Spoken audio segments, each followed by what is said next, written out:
திருச்சி திருவானைக்காவலில் கோவில் யானைக்கு பிறந்தநாள் விழா கொண்டாடப்பட்டது. கடந்த 2011ஆம் ஆண்டு திருச்சி திருவானைக்காவல் ஐம்புரேஸ்வரர் கோவிலுக்கு அகிலா என்ற யானை கொண்டுவரப்பட்டது. இந்த கோவிலில் ஒவ்வொரு கால பூஜையிலும் கோவில் யானை அகிலா மூலம் புனித நீர் எடுத்து வரப்பட்டு அபிஷேகம் செய்யப்படுவது வழக்கம்.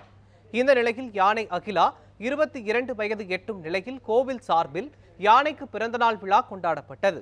கோவில் யானை அகிலா அலங்கரிக்கப்பட்டு அழைத்து வரப்பட்டு கோவில் வளாகத்தில் உள்ள நந்தவனத்தில் யானைக்கு பூஜைகள் நடத்தப்பட்டன.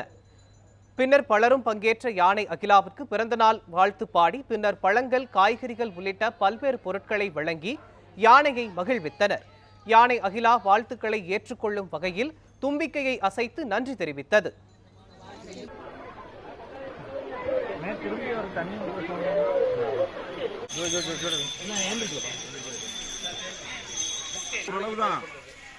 அப்படியே சொல்லிட்டு உள்ள போயிட்டே இருக்கீங்க நீங்க.